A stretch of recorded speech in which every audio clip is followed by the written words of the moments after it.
Hello students, welcome to government commerce college B Com part second EAFM paper second financial management chapter वित्तीय नियोजन एवं पूंजीकरण। Topic है अति पूंजीकरण के कारण, केसेज ऑफ ओवर कैपिटलाइजेशन। जब संस्था में अति पूंजीकरण की व्यवस्था उत्पन्न हो जाती है तो ऐसी स्थिति में हम यह देखते हैं कि अति पूंजीकरण क्यों हुआ, किसके कारण हुआ, ये कौन कौन से कारण हैं जिसकी वजह से अति पूंजीकरण की समस्या किसी संस्था में उत्पन्न होती है। तो उसका अध्ययन हम करते हैं। तो इसके लिए सबसे पहले हमारे पास जो कारण आता है वो नंबर 1 है, बढ़े हुए मूल्यों पर संपत्ति का हस्तांतरण। Transfer of assets on increase value. सामान्यतः कंपनी का निर्माण एकाकी अथवा साझेदारी व्यवसाय को क्रय करके किया जाता है। उस समय इन व्यवसायों की संपत्तियों को कंपनी में उनके वास्तविक मूल्यों की तुलना में बढ़े हुए मूल्यों पर हस्तांतरित किया जाता है, जिनका उनकी कार्यक्षमता से कोई संबंध नहीं होता है। अतः आगे जाकर कंपनी अति पूंजीकृत हो जाती है, क्योंकि कंपनी का पुस्तक मूल्य उनके वास्तविक मूल्य से अधिक रहेगा, अथवा कंपनी की लाभार्जन क्षमता कुल पूंजीकरण की राशि की तुलना में कम होगी। नंबर 2 आता है प्रवर्तन की ऊंची लागत, हाई कॉस्ट ऑफ प्रमोशन। प्रवर्तन के समय प्रारंभिक व्यय, साख, व्यापार चिन्ह, पेमेंट पर अधिक व्यय हो जाने पर भी कंपनी अति पूंजीकृत हो जाती है, क्योंकि इन व्ययों को चिट्ठे में अमूर्त संपत्तियों के रूप में दर्शाया जाएगा तथा भविष्य में धीरे धीरे कंपनी के लाभों से अपलिखित किया जाता है। इसका परिणाम यह रहेगा कि कंपनी कुछ वर्षों के लिए प्रचलित दर से लाभांश का भुगतान नहीं कर पाएगी। इस प्रकार कंपनी में अति पूंजीकरण की स्थिति उत्पन्न हो जाती है। नंबर 3 आता है तेजी के समय निर्धारण का विकास, डेवलपमेंट इन बिल्स पीरियड। यदि किसी कंपनी का तेजी के दिनों में निर्माण अथवा उसके व्यवसाय का विस्तार किया जाता है तो उस समय मूल्य स्तर ऊंचा होने के कारण संपत्तियों को बढ़े हुए मूल्यों पर क्रय करना पड़ता है। दूसरी ओर वस्तु की मांग अधिक होने से औसत प्रत्याय दर भी ऊंची रहती है, जिससे कंपनी का ऊंची दर पर पूंजीकरण किया जाता है। इससे कंपनी की पूंजी मात्रा अधिक निश्चित हो जाती है, किंतु जब तेजी की स्थिति समाप्त होती है अथवा मंदी काल आता है तब कंपनी की लाभार्जन क्षमता शक्ति कम हो जाएगी, जबकि पूंजी की मात्रा वही बनी रहती है, जिसके फलस्वरूप कंपनी अति पूंजीकृत हो जाती है। अधिक पूंजी का निर्गमन करना। नंबर 4 है अधिक पूंजी का निर्गमन करना, इशू ऑफ सरप्लस कैपिटल। जब किसी कंपनी द्वारा आवश्यकता से अधिक पूंजी का जनता में निर्गमन कर दिया जाए और उस संपूर्ण पूंजी का व्यवसाय में उपयोग न हो पाता हो, तो ऐसी दशा में कंपनी अति पूंजीकृत हो जाएगी, क्योंकि उस पूंजी का लाभ पूर्ण उपयोग तो हो नहीं पाएगा, जबकि लाभांश उस अवधि की पूंजी पर भी देना पड़ेगा। ऐसी स्थिति में प्रति अंश लाभांश दर घट जाती है, जिसके परिणाम स्वरूप अंशों का मूल्य भी धीरे धीरे गिरने लग जाता है या कम होता जाता है। नंबर 5 है आय का गलत अनुमान लगाना, इनकरेक्ट एस्टीमेट ऑफ इनकम। आय के आधार पर पूंजीकरण करने के लिए यदि प्रवर्तकों द्वारा आय का जो अनुमान लगाया जाता है वह भविष्य में गलत सिद्ध हो जाता है तो कंपनी अति पूंजीकृत हो जाएगी। उदाहरण के लिए यदि प्रवर्तकों ने 50,000 रुपये की आय का अनुमान लगाया और इसे 10% की दर से पूंजीकृत करके 5 लाख पूंजीकरण की कुल मात्रा निर्धारित की गई है, किंतु भविष्य में यदि वास्तविक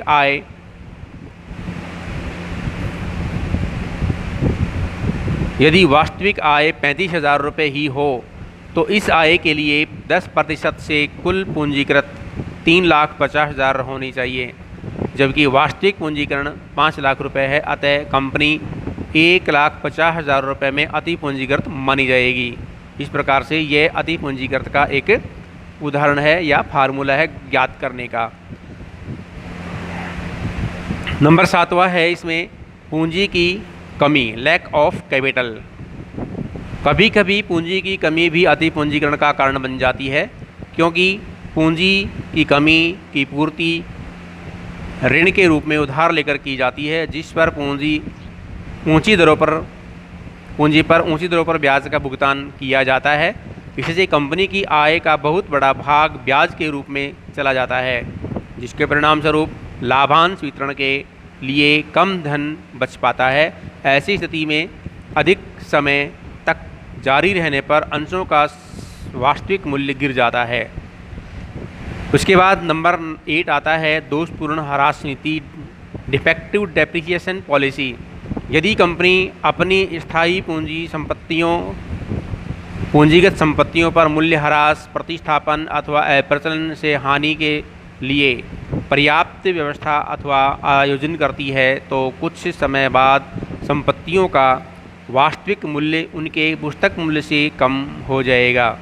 साथ ही इनकी उत्पादन क्षमता गिर जाने से आय भी कम हो जाएगी। ऐसी स्थिति में अति पूंजीकरण की अवस्था उत्पन्न हो जाती है। नंबर 9 है उदार लाभांश नीति, लिबरल डिविडेंड पॉलिसी। तो उदार लाभांश नीति से भी अति पूंजीकरण हो जाता है। कैसे?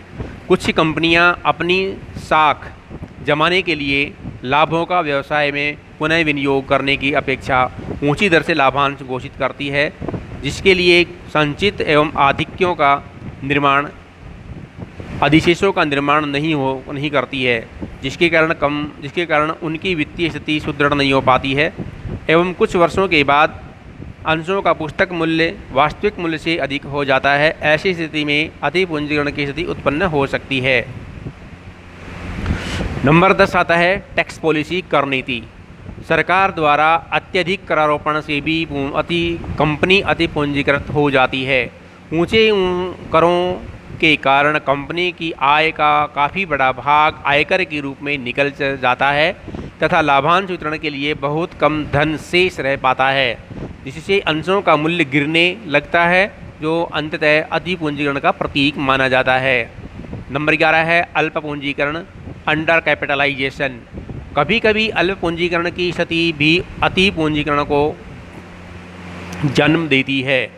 अल्प पूंजीकरण वाली कंपनियां अपनी आय का अधिकांश भाग पुनः विनियोजित कर देती है, जिससे इनकी आय बढ़ने लगती है, किंतु संचितियां एवं अधिशेष पूंजीकरण का ही अंग होने के कारण कंपनी का पुस्तक मूल्य वास्तविक मूल्य से अधिक दिखाई देने लगता है।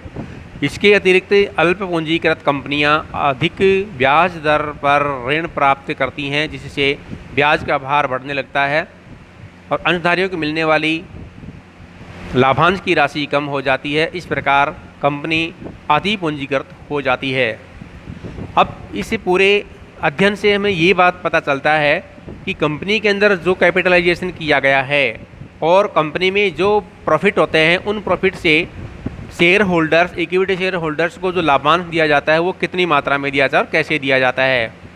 अब इसका तात्पर्य है कि कंपनी में पूंजीकरण जितना है उसी अनुपात में लाभांश दिया जाता है, तो ये एक ऑप्टिमम बैलेंस पॉइंट माना जाता है, संतुलन बिंदु माना जाएगा। लेकिन सब कंपनी की पूंजीकरण की स्थिति बहुत बड़ी होती है, लेकिन लाभांश दिए जाने वाले लाभांश की मात्रा बहुत छोटी होती है, तो ये माना जाएगा कि यह अति पूंजीकृत का एक उदाहरण है। यदि पूंजीकरण ज़्यादा है, लाभांश कम है, तो इसे अति पूंजीकरण ही माना जाएगा। अति पूंजीकरण का प्रभाव किस पर पड़ता है, क्यों पड़ता है और कैसे पड़ता देखती है। अति पूंजीकरण का प्रभाव, इफेक्ट ऑफ ओवर कैपिटलाइजेशन। अति पूंजीकरण की स्थिति का केवल कंपनी अथवा उसके विनियोक्ताओं पर ही नहीं, बल्कि समाज पर प्रत्येक वर्ग, अंशधारी, उपभोक्ता, श्रमिक, सरकार, सबके ऊपर पड़ता है। इन सभी वर्गों पर पड़ने वाले प्रभावों का विवेचन इस प्रकार से किया जाता है, जैसे कंपनी पर प्रभाव, इफेक्ट ऑन कंपनी। इसमें नंबर 1, 2, 3, 4 टॉपिक हैं अपने पास। सबसे पहले साख में गिरावट, फेल इन क्रेडिट। अति पूंजीकरण के कारण अंशों का वास्तविक मूल्य उनके पुस्तक मूल्य से कम हो जाता है तथा लाभांश की दर गिरने लगती है, जिसके परिणामस्वरूप बाजार में कंपनी की साख में गिरावट आ जाती है।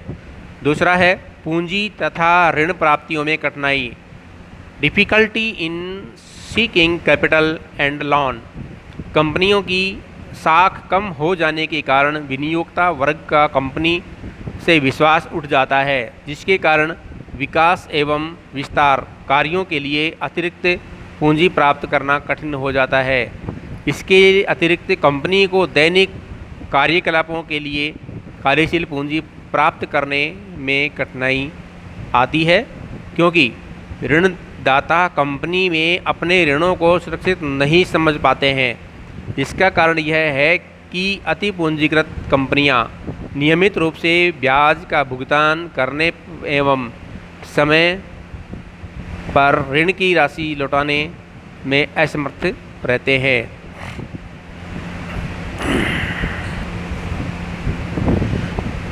नंबर 3 आती समापन की संभावना, पॉसिबिलिटी ऑफ विंड अप। अति पूंजीकृत की दशा में संस्था की लाभार्जन शक्ति कम हो जाती है, अतः ऐसी संस्थाएं गिरती हुई साख को बचाने के लिए हिसाब किताब में गड़बड़ी द्वारा अधिक लाभ प्रदर्शित करके ऊंची दरों पर लाभांश वितरित करती हैं। इसका परिणाम यह होता है कि पूंजी में से लाभांश का भुगतान हो जाता है, फिर पूंजी की इस कमी की पूर्ति ऊंची दरों पर ऋण लेकर की जाती है, जिसका समय पर भुगतान नहीं किया जाता। ऐसी कंडीशन में संस्था समापन की कंडीशन में चली जाती है।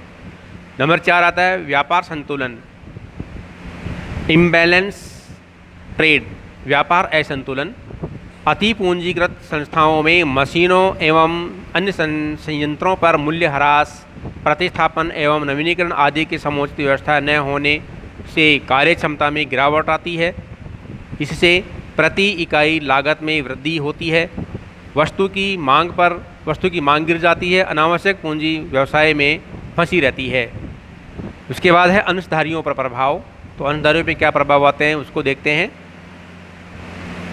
नंबर 1 है आय की कमी।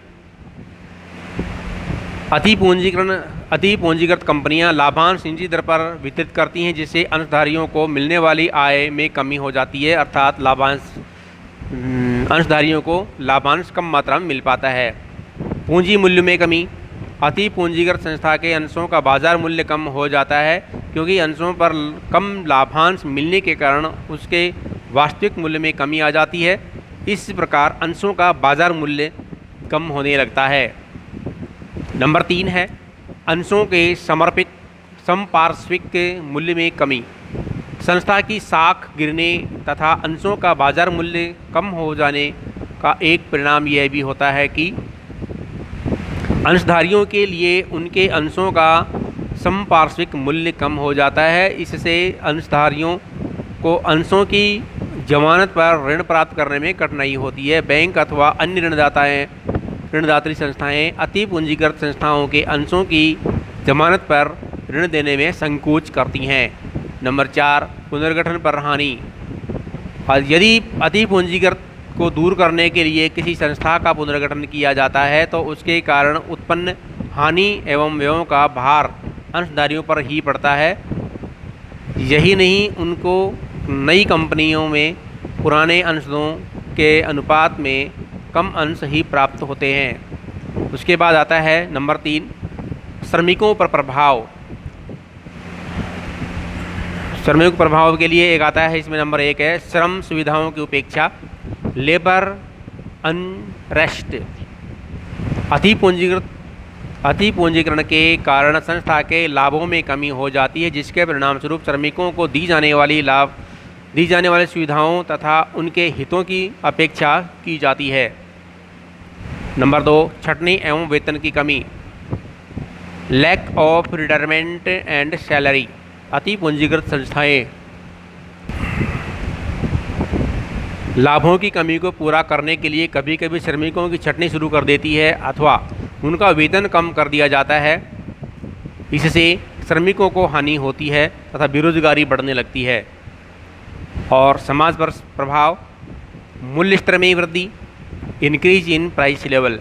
अति पूंजीकरण के कारण संस्था की लागतें अधिक आती हैं, जिसकी वजह से वस्तु की कीमत बढ़ जाती है और यह अति पूंजीकरण का एक परिणाम है। नंबर 2 है उत्पादन स्तर में ह्रास। मूल्य वृद्धि द्वारा लाभों की मात्रा बढ़ाने पर वस्तु की मांग और कम होने का भय रहता है। इसलिए अति पूंजीकृत संस्थाएं वस्तु की कीमत अथवा गुण में कमी कर देती हैं, जिससे समाज को घटिया किस्म की वस्तुओं का उपयोग करना पड़ता है। नंबर 3 है राजनीतिक व्यापार, अनैतिक व्यापार पद्धतियाँ। अति पूंजीकरण की स्थिति में कालाबाजारी, जमाखोरी, भ्रष्टाचारी आदि अनैतिक व्यापार पद्धतियों का प्रयोग किया जाता है, जिससे व्यापार की छवि खराब हो सकती है। नंबर 4 है पूंजी निर्माण में प्रतिकूल प्रभाव। अति पूंजीकरण के कारण देश में पूंजी निर्माण पर बुरा प्रभाव पड़ता है, क्योंकि निम्न उत्पादकता, निम्न लाभांश दर के कारण विनियोजकों में विनियोजन की तत्परता कम हो जाती है। नंबर 5 है इसी के अंतर्गत अस्त व्यस्त सामाजिक जीवन।